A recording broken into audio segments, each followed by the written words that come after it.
I would like to take the opportunity to introduce our next speaker, Corey Zhu, who will be talking about modern JavaScript for Python developers. Corey is a web developer and entrepreneur. After being the CTO of Temaji from 2006 to 2017, Corey's moved on to his own side project, and he has an impressive list of them. Corey got into Python in the early days of Django and hasn't looked back. And without further ado, I would like to present Corey. Take it away. Awesome, thank you. And I'm going to try to do the screen share again.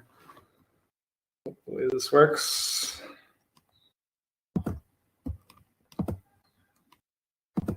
Fingers crossed.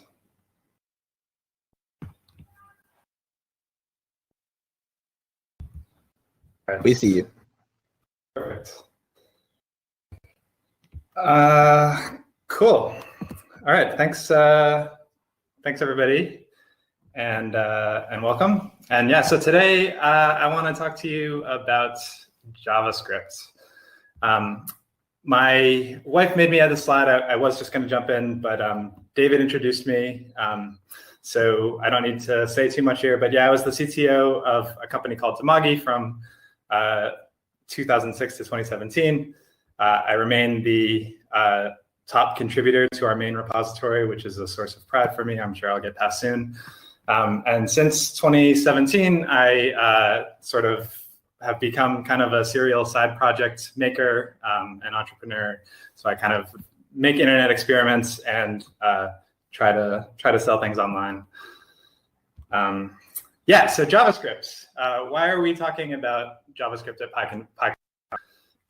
And so your first reaction is probably JavaScript, and then your second reaction might be something like this, which I won't read aloud, but yeah, JavaScript kind of maybe gets a little bit of a bad rap in the programming world. This is another one that you kind of see tossed around, the joke being that there aren't very many good parts of JavaScript. And when I was just sort of Googling for memes, I found this one, which yeah, I don't really understand it, but I love how happy the Python guy looks. So I thought I would throw it in here. But yeah, so I think JavaScript, can be stigmatized, especially by those in the Python world who think that Python is sort of the greatest thing in the world, which I actually, I kind of believe, and probably a lot of us do. But if you're a web developer in 2020, then you probably need to use JavaScript. It's everywhere. It's sort of unavoidable at this point. And also, I will say that JavaScript, it's not so bad. It's come a long way in the last 10 or 15 years since I first started my my career in web development. And I'll show you a few of the things that you may or may not know that JavaScript does these days and can do these days. But yeah, once you wrap your head around it, the modern JavaScript ecosystem is and developer experience is actually pretty decent. Yeah, so in 2008, when I first sort of started doing a lot of web development, JavaScript was pretty straightforward. It was sort of this thing that you put on your website when you wanted to add some dynamic functionality, maybe like a little modal or an auto completion widget or something like that. And you threw it on, maybe use jQuery. That was kind of around back then. But by and large, it was sort of this relatively simple. And for anybody who's tried to sort of get into JavaScript in 2020, it looks a lot more like this.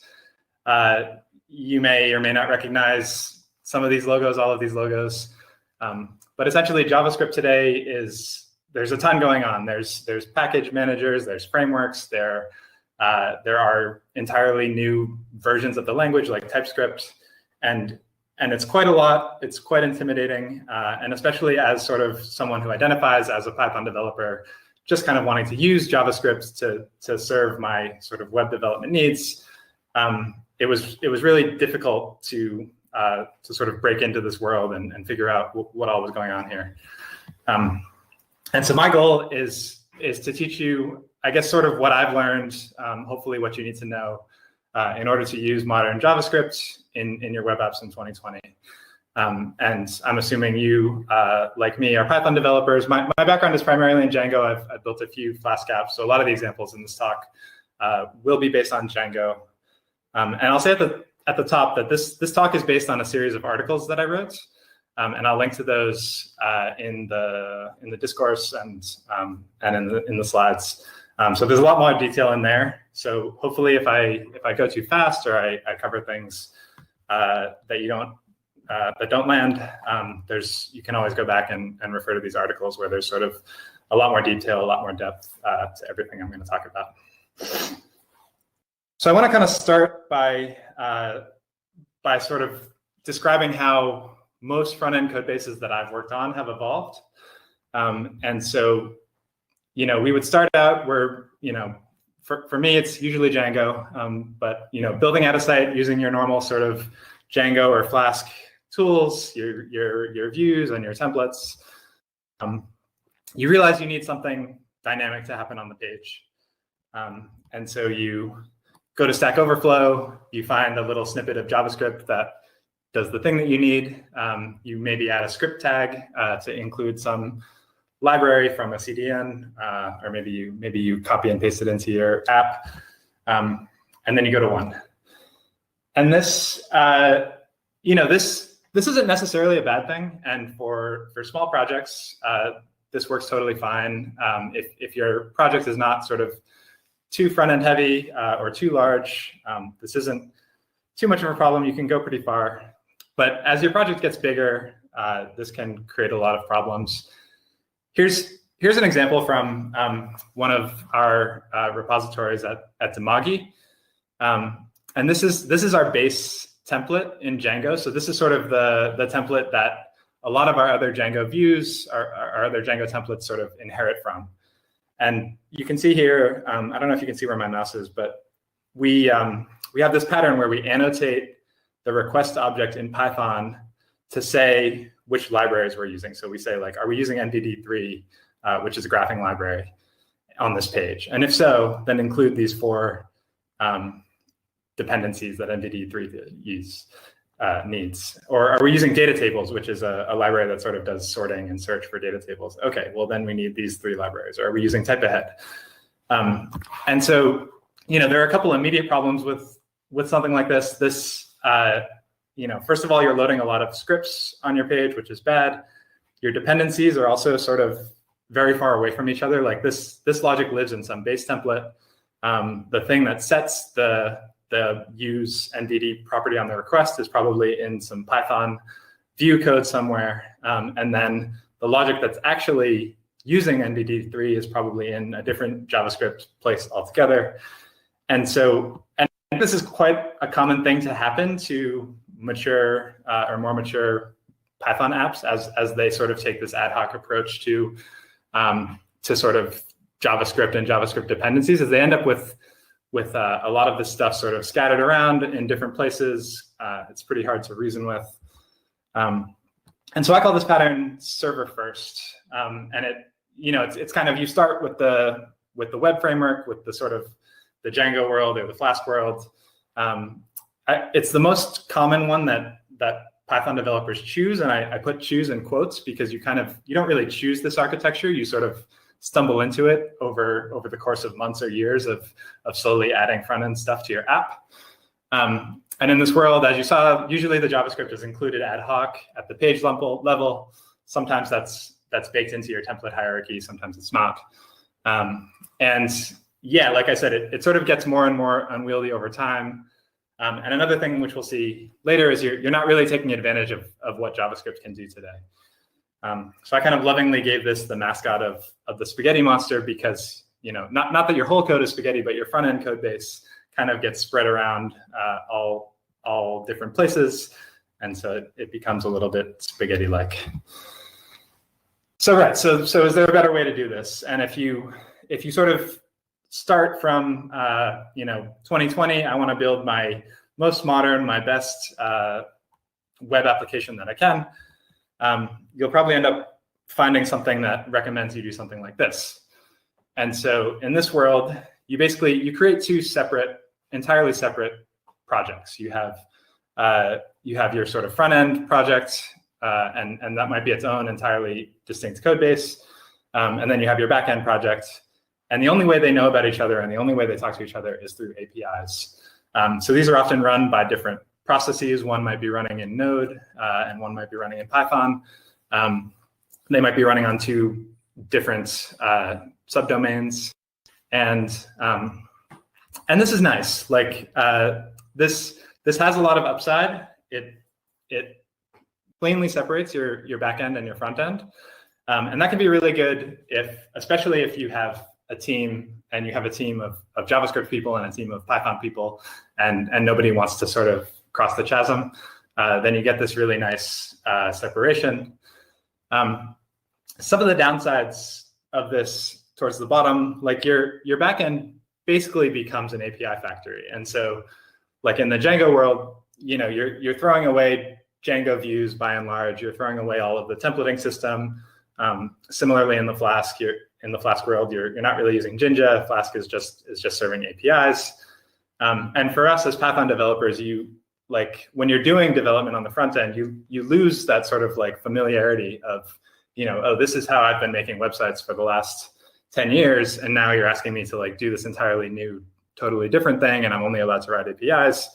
And so the result of that makes simple stuff more difficult. It makes your deployment architecture a bit more complicated. And so this isn't always ideal either. And certainly for me as like a single person doing my own sort of like full stack projects, this I didn't want to sort of like take on all this weight when I thought, why can't we just use these two things together? So this one, I didn't have as good a mascot for this one. So I call it the Energizer Buddy. And the analogy is that you're bringing your own batteries, like you're throwing out the batteries that are provided by the Python framework, and you sort of have to bring all your own stuff to the table. You have to re-implement everything in this sort of like new API pattern. So this, I'm not going to read through all of this, but this is taken from the guide and sort of talks about the differences between these two. And yeah, I mean, basically, one is kind of usually started by server developers. One's usually started by JavaScript developers. They have sort of different properties around whether they use frameworks, how they manage the JavaScript tooling and all that. And they both have pros and cons, but I have found that neither has been sort of ideal for me. And so the architecture that I like, and the one that I use for most apps these days, and that I recommend the most, is what I call a hybrid application. And in a hybrid application, you basically mix and match these two things. And so rather than saying, my front end and my back end need to be completely decoupled, or not taking any sort of structured approach to organizing your front end code, you sort of mix and match these two things at the page level. And what this allows you to do is take the power of modern JavaScript, and there is good stuff in there, combine it with the familiarity that you're used to with your Python web frameworks, and develop applications that sort of meet both sides. A big downside of this is that you kind of have to dip your toes into JavaScript build tooling. And that is not always the most fun process. And so, so I want to tell just like a short story of my own experience adding React to a Django project. And so this would have been sort of like right when I stepped down to Mogi. I'm like building my first side project. I hear that this thing React is like all the cool kids are using it. I should be using it. And so I'm like, okay, I'm gonna like use React in this project. It's gonna be great. And so I go to the React, the tutorial, and they have this sort of hello world code. And for those of you who know modern JavaScript, like this doesn't look too crazy. For those of you who don't, and for me at the time, what am I looking at? Like, what is that import? Like, how does that import work? And where does that can I even do that? And then you go down and you see this H1, but you think it should be a string, but it's not escaped by strings, and you're like, what am I looking at? And if you put this code into a browser or into a JavaScript file and you try to run it, like it's not going to work. Like this isn't valid JavaScript code, and yet it's sort of front and center in the React hello world, and like my head is like kind of exploding. But what I figured out pretty quickly is, oh, I need a tool chain. And so, yeah, so why tool chains? And the short answer is so that we can do new good stuff with JavaScript and also support legacy browsers. And like I imagine a lot of us have gone through, the Python 2 to 3 migration, and we all know how painful that can be. In the JavaScript world, you don't really have that option. Like your code needs to run on, it needs to run on ideally, 7 or 8 different browsers, all these mobile phones, and you have very little control of what particular version of JavaScript is going to run on any particular device that your code is running on. And so you have to be very defensive about it. And so the way that the JavaScript community has gotten around that is they have introduced tool chains that essentially allow you to write newer, better, easier to reason with JavaScript code. And then they turn that code into something that browsers can actually deal with. So that's what the tool chain does. That's why you need it. It's so that you can do stuff like this and not have it crash on browsers when you open them. So, okay, so I need a tool chain. What tool chain should I use? And so the React documentation has some advice on this. And my first reaction was kind of like, okay, this looks like a lot of options. But okay, I'm integrating with an existing code base, so I'll go check out this more flexible toolchain section. And so I go over there, and I'm reading this, and I'm thinking like, okay, Neutrino combines the power of Webpack with the simplicity of Priest, and Nix is a toolkit for full stack. And like, I don't know what, like it. Maybe this makes sense to you all or to somebody, but when I read this, I'm just like, what is all this stuff, and what are even these words, and like why do they all sound so funny? And yeah, it's funny. Like my first experience, like getting into this sort of like JavaScript world that I had never been a part of, was like, it was very humbling, and sort of like it caused me to like have some kind of like, am I like not. Like I thought I was like a professional web developer. I thought I sort of like understood what was going on, and then I'm reading all these words that barely make sense to me. But it's not this complicated, and you don't really need to care about all these different options if your only goal is to use modern JavaScript. I'm sure the JavaScript people have very strong opinions about these various tools, but you don't need to if you're just sort of trying to get something done.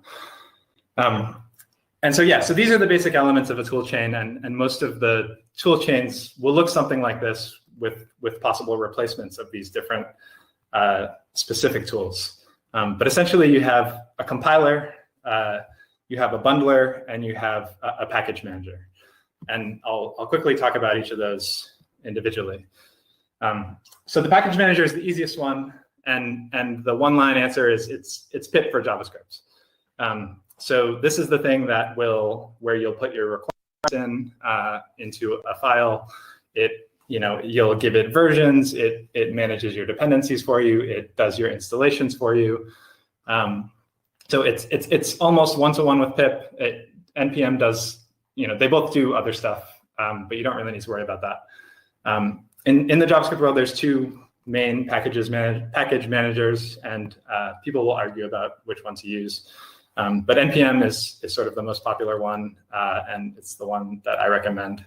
And I'll say, like, when I recommend these tools, it's not from the perspective of like, I know everything about JavaScript and these are definitely the tools you should use, but these are the most popular ones, and you can't really go wrong if you use them. If you do want to sort of get really into this stuff, you can go read 100 articles about NPM and Yarn and decide which one you want to use. But that wasn't something that I felt the need to do. Yeah, so that's the package manager. The next thing is the compiler. And the compiler is the thing that lets you write that code like the H1 thing that we saw in the React example. So it'll take sort of new stuff that's been added both to JavaScript and extensions that other people have come up with, like TypeScript or JSX, which I'll talk about in a little bit, and turn them into browser-friendly JavaScript. So that's the thing that's doing the work of translating the modern stuff into the stuff that your browsers can deal with. And Babel or Babel, I'm not sure how to pronounce it, is the most popular compiler out there, and it's the one I sort of recommend using. And then the last thing is the bundler, and the bundler kind of does two things. One thing it does is it bundles your code, so it's pretty well named. And one thing that it does is it manages dependencies for you, and that's part of the bundling process. So if you remember this example I showed where we had this sort of, all these different libraries were being included based on this property that was manually set. If you just use those import statements in your JavaScript code, then your bundler will figure out that you need those libraries. It'll get them for you.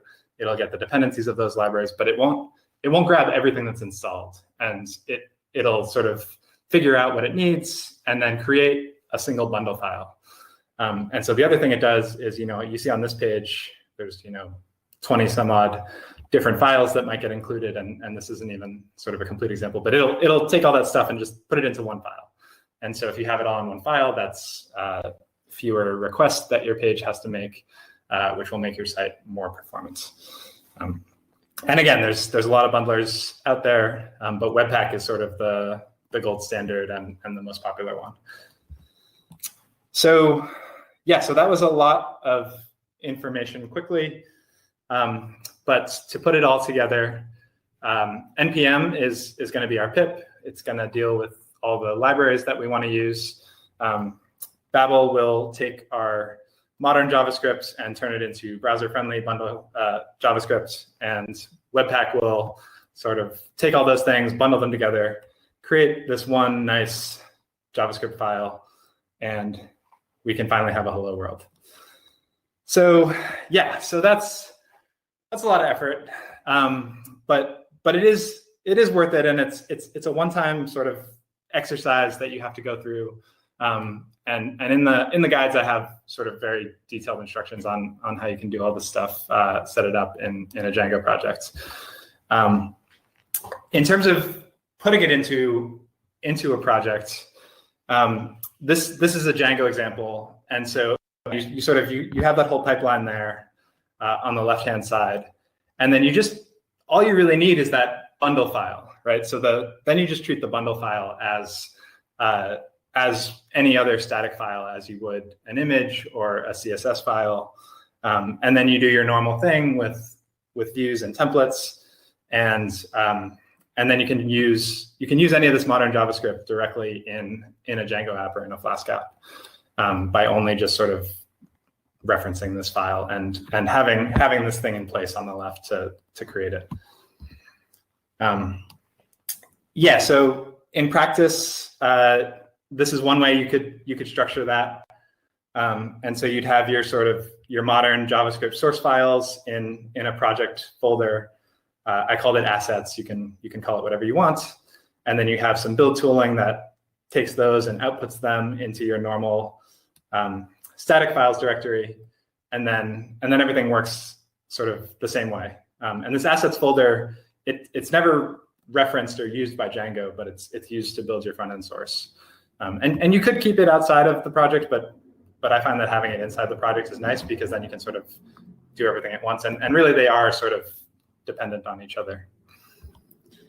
And yeah, so this is what, a single page React app then becomes in this sort of hybrid architecture that I mentioned. So you have your modern React thing over here, it goes through your pipeline, and then it gets included in your Django template just as a bundle like this. And you can see this like div ID root is in your template, and then the React thing knows to go render itself in your root template.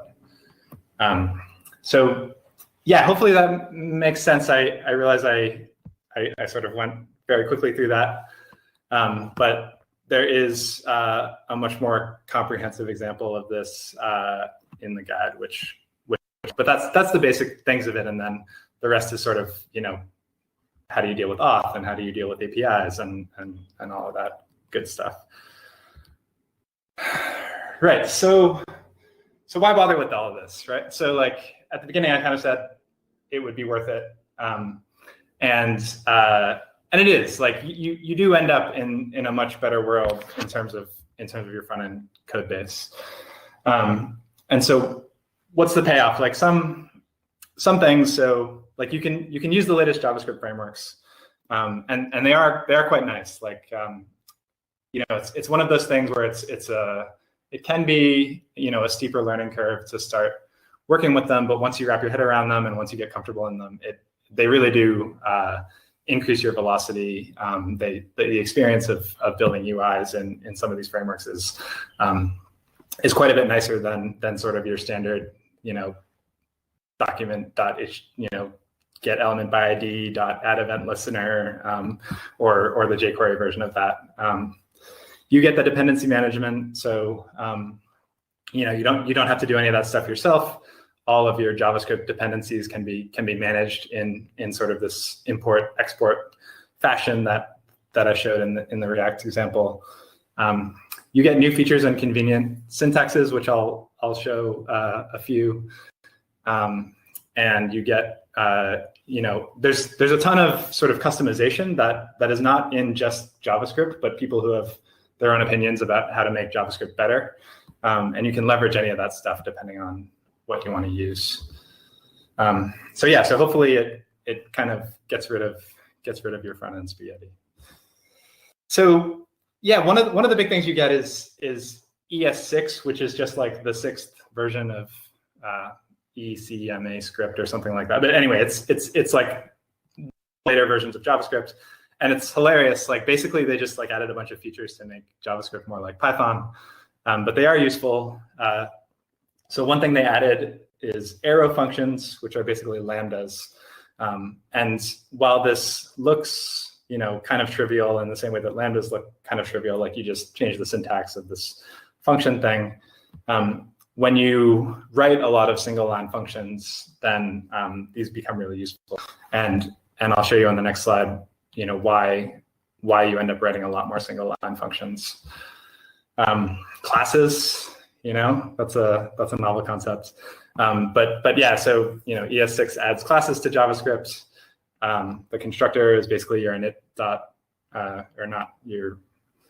init function, and and these work sort of how you would expect. They have something called template strings, which are basically F strings. So the syntax is similar to F strings, except they add a little $sign here. But you can essentially you can escape this name variable in brackets, and it'll render appropriately. And like F strings, you can put sort of like arbitrary JavaScript code in here, like one-line JavaScript code. So you can do a lot of much more powerful string formatting than sort of the traditional like string plus string plus string thing that we've been doing for so long. And default argument values, so also just sort of like something that's been in Python forever. But yeah, so you can have optional arguments, and instead of being undefined, which they would be in JavaScript, they will get assigned whatever the default value is. And there's a bunch more stuff as well. These were just some of the highlights that I pulled out.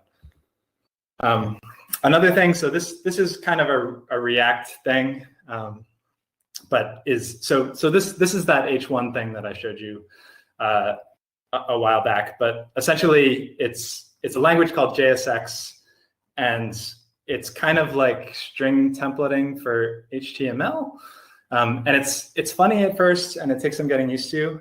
But it is really nice in that it provides a really easy way to sort of write code that looks like HTML, but add business logic inside of it that can do complicated functions. And so this would obviously render, hello, what is it, Harper Perez on your page. And this is one place where those arrow functions are useful. if you want to do complicated bindings and other stuff in these templates, then you end up using a lot of sort of one-line functions.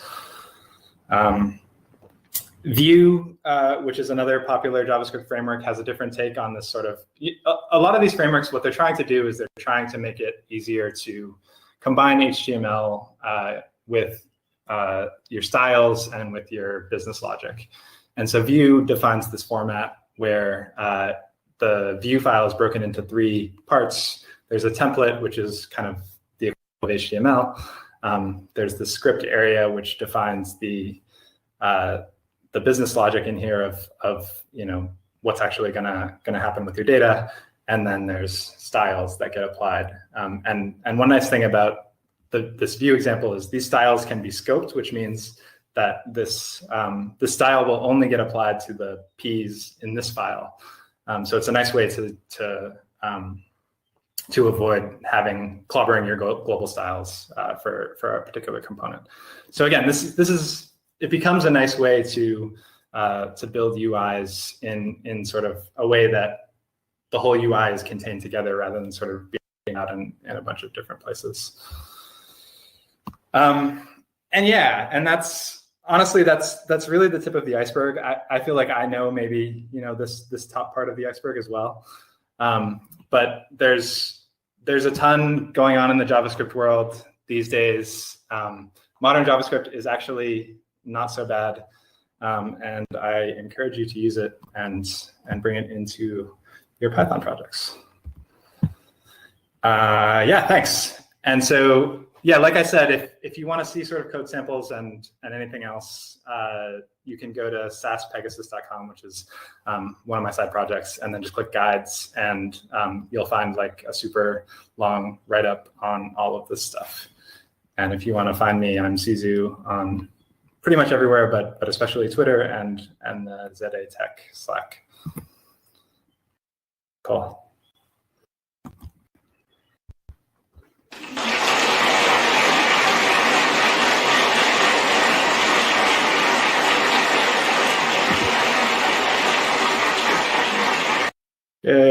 Thank you very much, Corey. That has made that's quite loud. Oh yeah, there you go. That's enough. That's made JavaScript to an absolute novice like me at least recognizable. And I see we have a bunch of questions, and we have some time for questions. I have one question, which is, any reason for not looking at Angular? No, I think if I was going to put a third framework in that diagram, it would have been Angular. I have the sense, and this might be sort of the JavaScript influence on me, but I have the sense that Angular is sort of a little bit on the decline these days, and React and Vue are sort of still on the rise. But I'm aware that Angular for a long time was the default, especially project integration. I know Vue was created by one of the lead developers of Angular 2. And so when the Angular 2, Angular 3 fork happened, a lot of the people who didn't like where Google was taking Angular 3 hung around Angular 2 for a while and then jump ship to Vue, which people say is sort of like a better version of Angular 2. But yeah, that's my short answer. I have used Angular, and I don't have anything too bad to say about it. Cool. Next question. Any ideas for server-side rendering of the dynamic JS code in addition to the Django template code? Yeah, that's something that I don't know enough about, actually. So I'm gonna admit my ignorance there. I have the sense that if you get into that world, you need to be back in the Node.js world, but I'm not too sure. We've kind of reached the limits of my knowledge on server-side rendering. Cool. Next question. Is there a better way of integrating with Django admin run server other than run this npm command in a separate shell? Yeah. Yes and no.